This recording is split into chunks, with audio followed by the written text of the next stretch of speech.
हाँ जी, गुरु प्यारी परम सत्कार योग साध संगत जी, राधा स्वामी जी। प्यारी साध संगत जी, आज का यह रूहानियत भरा सत्संग संत पलटू साहिब जी की वाणी में से होने जा रहा है। अपने अपने गुरु महाराज को याद करके आज के सत्संग को ध्यान पूर्वक जरूर श्रवण करें जी। गुरु प्यारी साध संगत जी, आज के सत्संग में हम यह समझने जा रहे हैं, जो जन्म जन्म के लेखे से जुड़ा है, जो कर्म के बंधन से टकराता है और जो नसीब के लिखे हुए को भी पलट देने की शक्ति रखता है। आज का प्रश्न यह नहीं है कि जीवन में दुख क्यों है। आज का प्रश्न यह है कि क्या दुख लिखा हुआ है या बदला जा सकता है। अगर सब कुछ पहले से तय है तो संत क्यों आए। अगर कर्म ही अंतिम है तो गुरु की आवश्यकता क्यों। इन सभी प्रश्नों का उत्तर आज के इस सत्संग में छिपा है। संगत जी, आज के सत्संग के वचन हैं, पलटू लिखा नसीब का, संत देते हैं फेर, साच नहीं दिल अपना, तासे लागे देर। गुरु प्यारी सत्कार योग साध संगत जी, मनुष्य जीवन का सबसे बड़ा प्रश्न यही है कि जो लिखा है क्या वही होकर रहेगा। क्या कर्मों का लेखा अटल है। क्या दुख सुख पहले से तय है। और अगर सब कुछ पहले से तय है तो संत और गुरु की आवश्यकता क्यों। यही प्रश्न लेकर आत्मा भटकती है और इन्हीं प्रश्नों का उत्तर संत पलटू साहिब आज के इस शब्द में दे देते हैं। वे कहते हैं, नसीब लिखा हुआ है पर अंतिम नहीं, कर्मों का लेखा है पर सर्वोच्च नहीं, और संत की कृपा है जो सबसे ऊपर है। संगत जी, जिसे हम नसीब कहते हैं वह कोई आसमान में उतरा हुआ फरमान नहीं है। वह हमारे अपने कर्मों की छाया है। पिछले जन्मों में और इस जन्म में मन से किए गए कर्म, वाणी से बोले गए शब्द और शरीर से किए गए कार्य, सबका एक लेखा बनता है और उसी को हम भाग्य कह देते हैं। शास्त्र इसे प्रारब्ध कहते हैं और शास्त्र यह भी कहते हैं कि प्रारब्ध भोगे बिना करता नहीं। यहीं आकर मनुष्य हार मान लेता है और कह देता है कि अब जो लिखा है वो होकर रहेगा। लेकिन यहीं संत खड़ा होता है और कहता है कि नहीं, सब कुछ लिखा हुआ होकर नहीं रहता। अगर संत की शरण मिल जाए। पलटू साहिब का वचन सुनिए। आपने फरमाया, पलटू लिखा नसीब का, संत देते हैं फेर। संगत जी, यह आध्यात्मिक घोषणा है, यह चुनौती है कर्म के विधान को। अब प्रश्न उठता है कि संत कौन है। क्या हर भगवा पहनने वाला संत है। क्या हर बोलने वाला गुरु है। नहीं, संत वह है जो स्वयं कर्म के बंधन से मुक्त हो चुका हो, जो काल के दायरे से बाहर निकल चुका हो, जो जन्म मरण की अदालत से बरी हो चुका हो, जो स्वयं कानून से बाहर हो, वही कानून को बदल सकता है। कर्म का लेखा काल लिखता है, सुख दुख का वितरण धर्मराज करता है और जीवन की चक्की काल पुरुष चलाता है। पर संत काल से ऊपर होता है। संत उस सत्ता से जुड़ा होता है जो काल को भी आदेश देती है। इसीलिए संत नसीब को मिटाता नहीं, संत नसीब को अपने ऊपर ले लेता है। यह बहुत गहरा रहस्य है। जैसे माँ अपने बच्चे की गलती खुद पर ले लेती है, जैसे पिता अपने बेटे के अपराध में खुद खड़ा हो जाता है, वैसे ही संत शिष्य का कर्म अपने सिर पर उठा लेता है। अब प्रश्न उठता है, अगर संत नसीब पलट देता है तो हर किसी का नसीब क्यों नहीं पलटता? इसका उत्तर शब्द की दूसरी पंक्ति में है। कहते हैं, साच नहीं दिल आपना, तासे लागे देर। संत कहते हैं कि देर गुरु की ओर से नहीं होती, देर हमारी ओर से होती है। जब दिल पूरा सच्चा नहीं होता, जब आधा मन संसार में होता है, आधा भक्ति में, आधा गुरु में और आधा स्वार्थ में, तो नसीब पलटने की गति धीमी हो जाती है। सच्चे दिल का अर्थ है बिना शर्त समर्पण, बिना मांग भक्ति, बिना हिसाब प्रेम।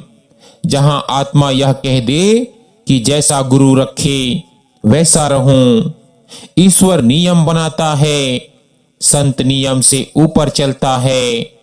ईश्वर कहता है कि कर्म करो, फल भोगो, और संत कहता है कि आओ मैं तुम्हारा फल भोग लूं।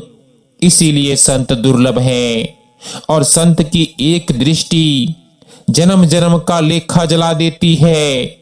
इतिहास इसका साक्षी है। अजामिल बदला, गणिका बदली, वाल्मीकि बदले, अंगुलीमाल बदला। क्यों? क्योंकि संत की दृष्टि पड़ी। दृष्टि आंख की नहीं होती, आत्मा की होती है। जिस दिन संत कह दे कि यह मेरा है, उस दिन काल की फाइल बंद हो जाती है। संगत जी, नसीब कर्मों का लेखा है और संत कृपा का विधान। कर्म नीचे है, कृपा ऊपर है, और जहां कृपा उतरती है वहां लिखा हुआ भी पलट जाता है। गुरु प्यारी सत्कार योग साथ संगत जी, अब जरा और गहराई में उतरते हैं, क्योंकि जहां बात नसीब पलटने की हो वहां ऊपर ऊपर से काम नहीं चलता। अक्सर मनुष्य कहता है कि जो लिखा है वही होगा, और वह यह भी मान लेता है कि कर्म से बड़ा कुछ नहीं। पर संत कहते हैं कर्म से बड़ा कुछ है, और वह है कृपा। कर्म न्याय है, कृपा प्रेम है। कर्म हिसाब मांगता है, कृपा सब कुछ जला देती है। यह समझ लेना बहुत जरूरी है कि कर्म और कृपा दो अलग विधान हैं। कर्म का विधान काल के क्षेत्र में चलता है, और कृपा का विधान काल से बाहर से उतरता है। कर्म कहता है जैसा किया वैसा पाओ, लेकिन कृपा कहती है तू मेरा है, तेरा हिसाब मेरा हुआ। यहीं से नसीब पलटना शुरू हो जाता है। मनुष्य का जीवन एक अदालत की तरह है, जहां हर सांस का लेखा है, हर इच्छा का हिसाब है, हर सोच का वजन है। और इस अदालत में कोई वकील नहीं, कोई सिफारिश नहीं। पर जब संत जीवन में आता है तो वही संत वकील भी बनता है और न्यायाधीश भी। संत खड़ा होता है और कहता है कि इस आत्मा का लेखा अब मुझसे होकर चलेगा। और संगत जी, काल वहां चुप हो जाता है, क्योंकि काल भी उस सत्ता से डरता है जिससे संत जुड़ा हुआ होता है। अब प्रश्न यह उठता है कि संत किसका नसीब पलटता है? क्या हर उस व्यक्ति का जो माला फेरता है, या हर उस व्यक्ति का जो नाम जपता है? नहीं, संत नसीब उसी का पलटता है जो स्वयं को सौंप देता है। समर्पण कोई शब्द नहीं, समर्पण माने कोई दिखावा नहीं। समर्पण का अर्थ है मैं अब अपना नहीं रहा। यहां मन यह कह दे कि मेरी चाल नहीं तेरी चाल, मेरी इच्छा नहीं तेरी इच्छा। वहीं से कर्म की पकड़ ढीली पड़ने लगती है। पर यहां एक बहुत बड़ा धोखा है। जो काल खेलता है। काल कहता है भक्ति भी करो और संसार भी पकड़े रहो। थोड़ा गुरु, थोड़ा स्वार्थ, थोड़ा त्याग, थोड़ा लालच, और यही नसीब पलटने में देर हो जाती है। पलटू साहेब ने इसीलिए कहा, साच नहीं दिल अपना, तासे लागे देर। देर इसीलिए नहीं कि संत में शक्ति नहीं, देर इसीलिए कि दिल बटा हुआ है।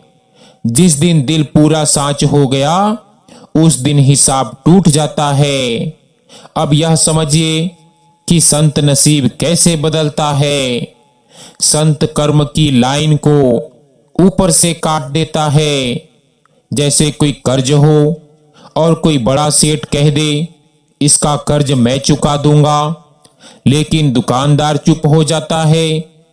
वैसे ही संत धर्मराज के सामने खड़ा हो जाता है और कहता है कि इस आत्मा का लेखा अब मेरे नाम है। और धर्मराज सिर झुका देता है। इतिहास इसकी गवाही देता है। अजामिल पाप में डूबा हुआ था, पर अंत में नाम की पुकार ने उसका लेखा बदल दिया। गणिका का जीवन पाप में था, पर संत की संगत ने उसकी आत्मा को उठा लिया। वाल्मीकि जिसके हाथ खून से रंगे थे, वही रामायण का रचयिता बन गया। क्या यह कर्म का विधान था? नहीं, यह कृपा का विधान था। कर्म नीचे चलता है, कृपा ऊपर से उतरती है। जहां कर्म चलता है वहां समय लगता है, जहां कृपा उतरती है वहां पल लगता है। एक क्षण की कृपा 1000 जन्मों का लेखा जला देती है। पर संगत जी, कृपा जबरदस्ती नहीं उतरती। कृपा उतरती है जहां पुकार सच्ची हो। संत दिल नहीं देखता, संत भाषा नहीं देखता, संत बाहरी भेष नहीं देखता। संत केवल यह देखता है कि आत्मा थक चुकी है या नहीं। जिस दिन आत्मा सच में थक जाती है और कहती है कि अब नहीं संभाल सकता, उसी दिन संत आगे आता है और कहता है अब मैं संभालूंगा। यहीं से नसीब बदलता है, यहीं से जीवन पलटता है। संगत जी, कर्म कभी माफ नहीं करता, पर संत सब माफ कर देता है। और जहां माफी है वहां मुक्ति है। संगत जी, अब बात केवल सिद्धांत की नहीं रही, अब बात जीवन की है, अब बात उदाहरणों की है। क्योंकि जब तक संत का सत्य जीवन में घटित होकर ना दिखे, तब तक मन विश्वास नहीं करता। संत पलटू साहिब कोई कल्पना नहीं थे, वे जीते जागते प्रमाण थे कि संत नसीब भी पलट देता है। पलटू साहिब का जन्म साधारण घर में हुआ, ना कोई बड़ा कुल, ना कोई बड़ा वैभव, पर भीतर वह आग थी जो संसार से नहीं बुझती। बचपन से ही उनके भीतर एक ही प्रश्न जलता रहा कि यह जीवन क्यों है और मृत्यु के बाद क्या लोग खेलते रहे और पलटू साहिब खोजते रहे। कहा जाता है कि युवा अवस्था में ही उनका मन संसार से हटने लगा और उसी समय संत दरिया साहिब की दृष्टि उन पर पड़ी। संगत जी, संत की दृष्टि आंख से नहीं पड़ती, वह आत्मा को पहचान लेती है। दरिया साहिब ने पलटू को देखा और कहा, तू मेरा है। बस यही एक वाक्य उनके जीवन का मोड़ बन गया। उस दिन के बाद पलटू साहिब का नसीब बदला, बाहर से नहीं भीतर से। कर्म की पकड़ ढीली पड़ने लगी और कृपा की धारा बहने लगी। संगत जी, यहां समझने वाली बात यह है कि संत सबसे पहले भीतर का नसीब बदलता है। जब भीतर बदलता है तो बाहर अपने आप बदल जाता है। पलटू साहेब ने संसार नहीं छोड़ा, पर संसार ने उन पर अधिकार खो दिया। वे रहते लोगों के बीच पर बंधे नहीं, वे खाते पीते पर आसक्त नहीं हुए। और यही संत की पहचान है। धीरे धीरे उनके वचन लोगों के हृदय में उतरने लगे। जो दुखी आता हल्का होकर जाता, जो टूट कर आता जुड़ कर जाता। लोग पूछते, क्या यही भाग्य था कि हम दुख में हैं? और पलटू साहेब कहते कि भाग्य लिखा हुआ है पर बंद नहीं है। जिस दिन गुरु से जुड़ गया उस दिन लेखा बदल गया। उनके पास एक व्यक्ति आया जो जीवन भर दरिद्रता से जूझता रहा, कर्म करता रहा पर सुख नहीं मिला। उसने कहा, मेरा नसीब ही खराब है। पलटू साहेब मुस्कुराए और बोले, नसीब खराब नहीं, दिल बटा हुआ है। जब तक तू अपने आप को पूरा सौंप नहीं देता तब तक कृपा पूरा नहीं उतरती। उस व्यक्ति ने रोते हुए चरण पकड़ लिए और कहा, अब कुछ भी मेरा नहीं। संगत जी, कहा जाता है उसी दिन से उसका जीवन बदल गया। पर ध्यान रखना, यह कोई जादू नहीं था, यह समर्पण था। समर्पण। एक और घटना आती है। एक स्त्री आई जिसका जीवन कष्टों से भरा था। घर में कलह, मन में भय और भाग्य में रोना। उसने पूछा, क्या संत, स्त्री का भी नसीब पलट सकता है? पलटू साहेब बोले, आत्मा न स्त्री है न पुरुष, आत्मा रो रही है तो संत सुनता है। उस स्त्री ने भीतर से स्वयं को सौंप दिया और संगत जी, उसका जीवन धीरे धीरे शांत होने लगा। कष्ट बाहर नहीं गए पर शक्ति भीतर आ गई। और जब शक्ति आती है तो कष्ट हार जाते हैं। यही संत का चमत्कार है। बिना शोर, बिना दिखावे। संत पलटू साहेब कभी चमत्कार नहीं दिखाते थे, वे चेतना बदलते थे। और चेतना बदल जाए तो नसीब अपने आप बदल जाता है। वे कहते थे, मैं कुछ नहीं करता, जो कुछ करता है वही उतर आता है। यही संत की विनम्रता है।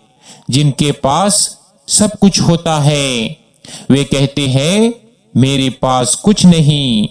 और जिनके पास कुछ नहीं होता वे कहते हैं कि मेरा नसीब ही खराब है। संत पलटू साहेब लोगों को यह सिखाते थे कि बाहर मत देखो, भीतर देखो। भीतर का द्वार खुलेगा तो ऊपर की कृपा उतरेगी। और जहां कृपा उतरे वहां कर्म टिक नहीं सकता। उनका जीवन खुद इस बात का प्रमाण था। न उन्होंने धन इकट्ठा किया, न नाम, न शिष्य, पर नाम खुद चल पड़ा और शिष्य खुद जुड़ गए। संगत जी, यही संत का मार्ग है। वे किसी को बदलते नहीं, वे मिलने का रास्ता खोलते हैं।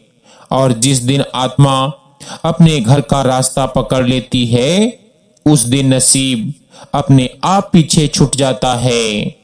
गुरु प्यारी साध संगत जी, अब हम उस बिंदु पर आते हैं जहां बात केवल समझ की नहीं रहती, जहां बात घटने की हो जाती है। क्योंकि नसीब तब नहीं बदलता जब हम सुनते हैं, नसीब तब बदलता है जब गुरु की दृष्टि पड़ती है। लोग पूछते हैं कि दृष्टि क्या होती है? क्या गुरु आंखों से कुछ देता है? नहीं, दृष्टि आंख की नहीं, चेतना की होती है। आंख तो शरीर की है, दृष्टि आत्मा की होती है। और जब गुरु आत्मा को पहचान ले तो फिर कर्म का पर्दा अपने आप गिरने लगता है। गुरु की दृष्टि कोई क्रिया नहीं, कोई चमत्कार नहीं, वह पहचान है, वह स्वीकार है। जिस दिन गुरु ने यह कह दिया कि यह मेरा है, उसी दिन काल की पकड़ समाप्त हो जाती है। कर्म डरता है, नाम से नहीं, कर्म डरता है गुरु के अधिकार से, क्योंकि गुरु काल के क्षेत्र में नहीं चलता। गुरु उस सत्ता से जुड़ा हुआ है जो काल को भी जन्म देती है। इसीलिए जब गुरु सामने खड़ा हो जाता है तो कर्म का लेखा पीछे हट जाता है।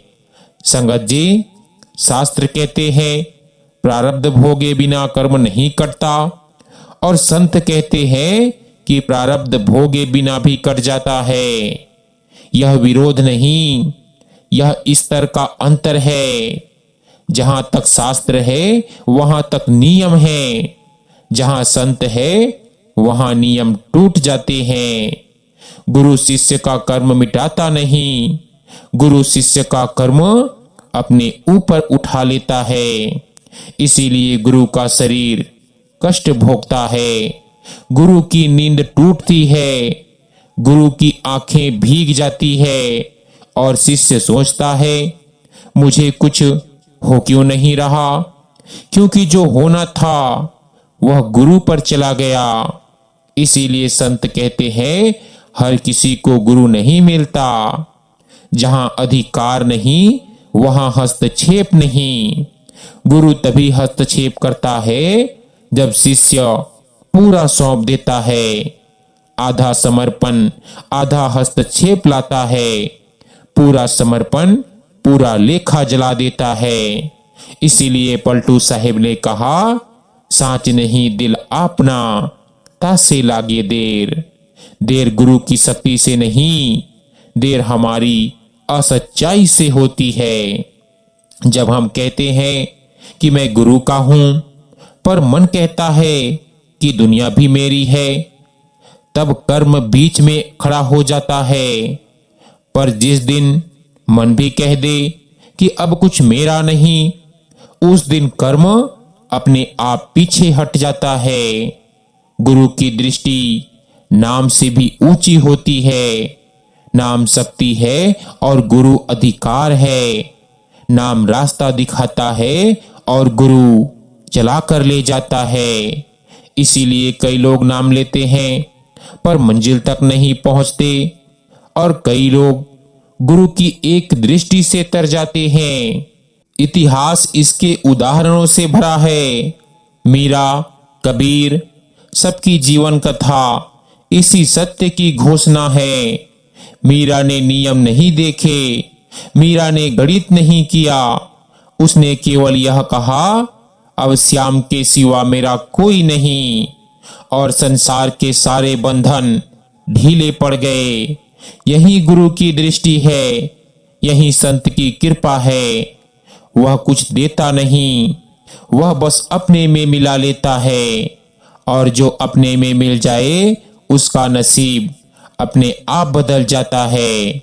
संगत जी, नसीब बाहर नहीं पलटता, नसीब भीतर पलटता है। भीतर से मुक्त हुए बिना बाहर का लेखा नहीं टूटता, और भीतर की मुक्ति गुरु की दृष्टि से आती है। संगत जी, अब हम उस सत्य की ओर बढ़ते हैं जिससे आत्मा सबसे अधिक डरती है, और वही डर काल का सबसे बड़ा हथियार है। काल आत्मा को अंतिम क्षण तक डराता रहता है। वह कहता है तेरा जीवन व्यर्थ गया, तेरे कर्म भारी हैं, तेरा लेखा पूरा नहीं हुआ, और आत्मा डर के मारे और भी बन जाती है। डर भी एक कर्म है और काल उसी का उपयोग करता है। काल चाहता है कि आत्मा अंतिम समय में भी घबराई हुई रहे, क्योंकि घबराई हुई आत्मा फिर उसी चक्कर में लौट आती है। इसीलिए संत कहते हैं अंतिम समय की तैयारी जीते जी होती है। जो जीते जी गुरु की शरण में आ गया वह मरते समय कभी अकेला नहीं होता। काल सबसे बड़ा छल अंतिम समय में करता है। वह पुराने पाप याद दिलाता है, अधूरी इच्छाएं दिखाता है, परिवार का मोह उभार देता है और आत्मा बेचारी फिर से नीचे की ओर खींच ली जाती है। लेकिन जहां संत की पकड़ हो वहां काल का अधिकार नहीं चलता। संत अंतिम क्षण में शरीर में नहीं चेतना में आते हैं और आत्मा से कहता है कि डर मत, मैं यहां हूं। संगत जी, यही वह क्षण होता है जहां नसीब पूरी तरह पलट जाता है। जिस आत्मा का नाम काल की सूची में होता है वह गुरु की सूची में चला जाता है और काल बस देखता रह जाता है। इतिहास में ऐसी अनगिनत घटनाएं हैं। एक संत का शिष्य मृत्यु के समय भय में कांप रहा था। संत दूर बैठे सब देख रहे थे। उन्होंने कहा, इसे डरने मत दो। और कहा जाता है उसी क्षण शिष्य के चेहरे पर शांति उतर आई, डर हट गया और आत्मा हल्की हो गई। संगत जी, यह कोई कहानी नहीं, यह अनुभव है। क्योंकि संत समय और दूरी से बंधा नहीं होता, वह वहां पहुंच जाता है जहां उसकी आत्मा बंधी हुई होती है। इसीलिए संत कहते हैं कि मेरा शिष्य कभी अकेला नहीं मरता, पर काल आखिरी तक कोशिश करता है। वह कहता है कि तेरी भक्ति अधूरी है, तेरा सिमरन कमजोर है और आत्मा फिर अपराध बोध में डूब जाती है। पर गुरु कहता है तेरा काम मेरा है और उसी वाक्य से काल हार जाता है। संगत जी, कर्म हमें बांधता है पर अपराध बोध और भी गहरा बांधता है। संत पहले अपराध बोध को जलाता है, क्योंकि जहां अपराध बोध नहीं वहां काल टिक नहीं सकता। संत पलटू साहिब इसीलिए कहते थे, डर में की गई भक्ति भक्ति नहीं, बंधन है। भक्ति प्रेम से होती है, डर से नहीं। और प्रेम काल के क्षेत्र में नहीं चलता। जहां प्रेम उतरता है वहां काल का प्रवेश अपने आप बंद हो जाता है। नसीब का अंतिम पलटना मृत्यु पर नहीं, समर्पण पर निर्भर करता है। जो जीते जी गुरु को सौंप दिया वह मरते समय बच गया, और जो जीते जी हिसाब करता रहा वह अंत में भी डरा हुआ ही रहा। इसीलिए संत कहते हैं कि आज का समर्पण कल का उद्धार है, आज की सच्चाई कल की मुक्ति है। काल भविष्य से डराता है और गुरु वर्तमान में टिकाता है। जो वर्तमान में टिक गया वह काल से बाहर निकल गया। संगत जी, यही संत की कृपा है, यही नसीब का अंतिम फेर है, जहां आत्मा डर से मुक्त होकर गुरु में टिक जाती है और वहीं जन्म जन्म का लेखा शांत हो जाता है। संगत जी, अब हम उस जगह पहुंचते हैं जहां सारी बातें एक बिंदु पर आकर ठहरती है, जहां समझ अनुभव में बदलती है और जहां नसीब स्थायी रूप से पलटता है। उस बिंदु का नाम है साच दिल। साच दिल कोई भावना नहीं, साच दिल कोई संकल्प नहीं, साच दिल भीतर की स्थिति है जहां आत्मा अपने सारे तर्क, अपने सारे अधिकार, अपने सारे डर सब कुछ छोड़ देती है और कहती है कि जैसा तू चाहे। संगत जी, जब तक दिल आधा साच होता है तब तक कृपा आधी उतरती है, और जब दिल पूरा साच हो जाता है तो नसीब पूरी तरह बदल जाता है। पलटू साहेब ने इसीलिए कहा था, साच नहीं दिल आपना, था से लागे देर।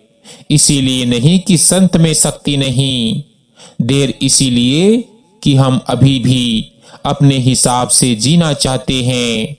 एक उदाहरण सुनिए जो संतों की परंपरा में बार बार दोहराया गया है। एक व्यक्ति था जो जीवन भर दुख और असफलता से घिरा रहा। काम करता तो बिगड़ जाता, रिश्ते निभाता तो टूट जाते। वह हर जगह कहता कि मेरा नसीब ही खराब है। एक दिन वह संत के पास पहुंचा, रोते हुए बोला, मैंने सब कर लिया, अब कुछ नहीं बचा। संत ने कुछ नहीं कहा, बस उसे देखा। वह दृष्टि साधारण नहीं थी। वह व्यक्ति उसी क्षण रो पड़ा, क्योंकि पहली बार किसी ने उसकी आत्मा को देखा था।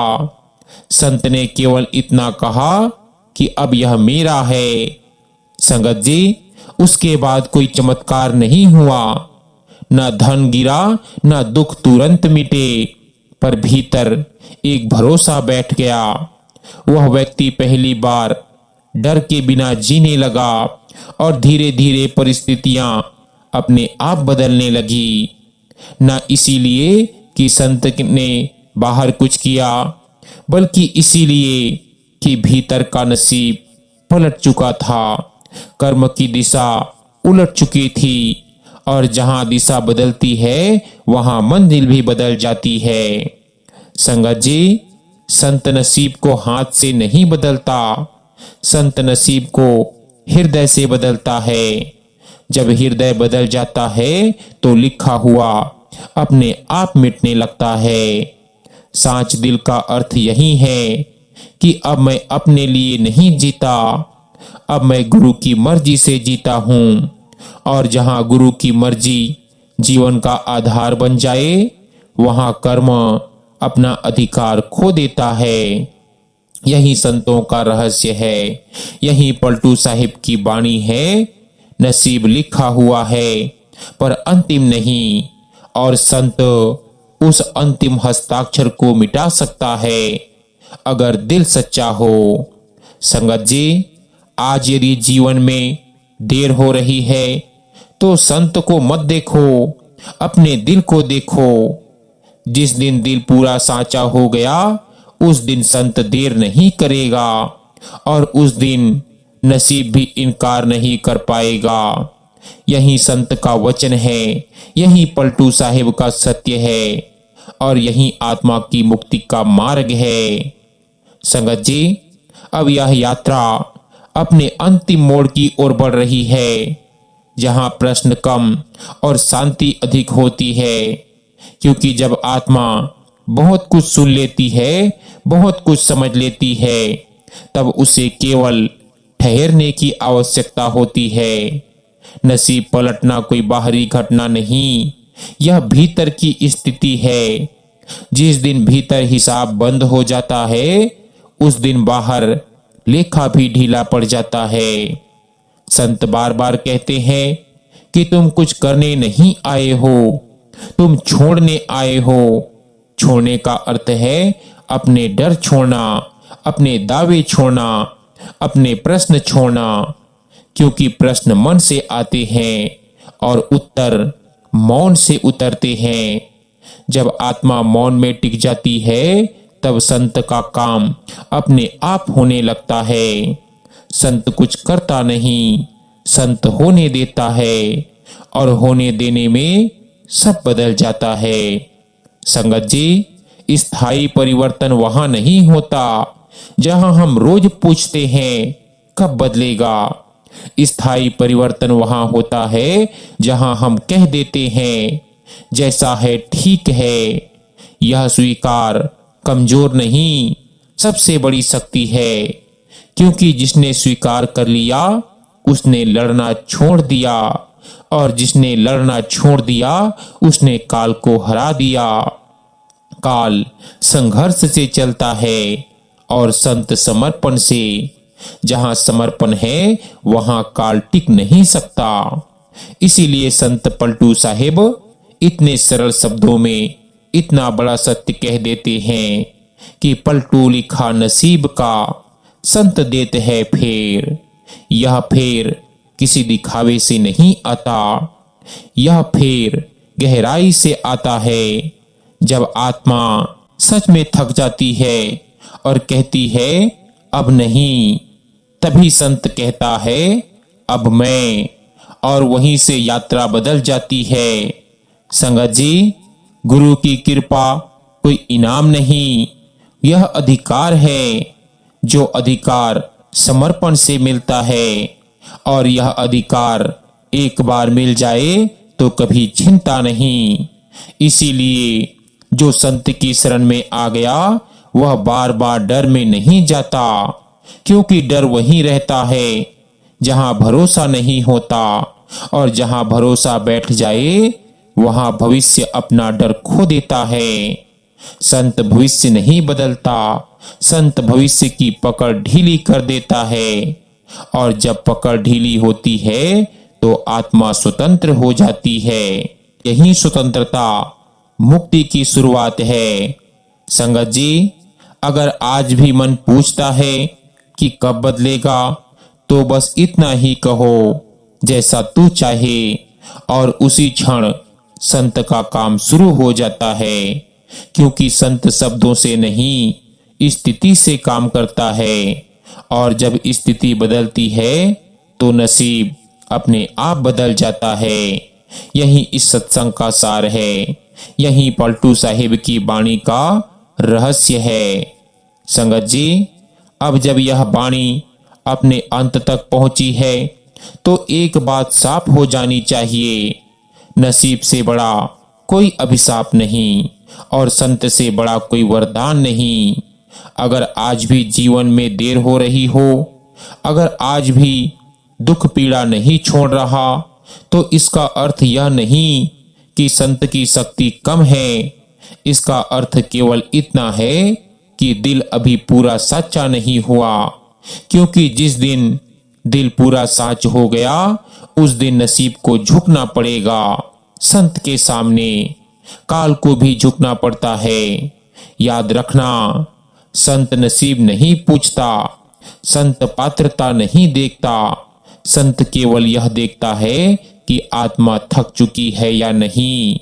और जिस दिन आत्मा सच में थक जाती है उसी दिन संत कहता है कि अब तू मेरी है, और उसी क्षण जन्म जन्म का लेखा शांत हो जाता है। इस सत्संग को सिर्फ शब्द मत रहने देना, इसे भाव बनाओ, इसे भरोसा बनाओ, और जब जीवन में कुछ समझ ना आए तो बस इतना कहना कि जैसा तू चाहे, फिर देखना नसीब भी रास्ता बदल लेगा। यही संत पलटू साहिब का सत्य है, यही संतों की परंपरा है, और यही आत्मा की मुक्ति का मार्ग है। सो गुरु प्यारी सत्कार योग साथ संगत जी, आज का यह रूहानियत भरा सत्संग हमारा यही समाप्त होता है। मिलते हैं कल एक नए सत्संग वीडियो के साथ। संगत जी, अंत में आप जी से एक छोटी सी बेनती और की जाती है कि सत्संग वीडियो को ज्यादा से ज्यादा सत्संगी भाई बहनों के साथ शेयर भी जरूर कीजिएगा। और जो भी सत्संगी भाई बहन चैनल पर नए हैं, रोजाना सत्संग सुनने के लिए अगर मर्जी पड़े तो चैनल को सब्सक्राइब भी कर सकते हैं जी। तो संगत जी, दीजिए इजाजत, तब तक के लिए आप सभी को प्यार भरी राधा स्वामी जी।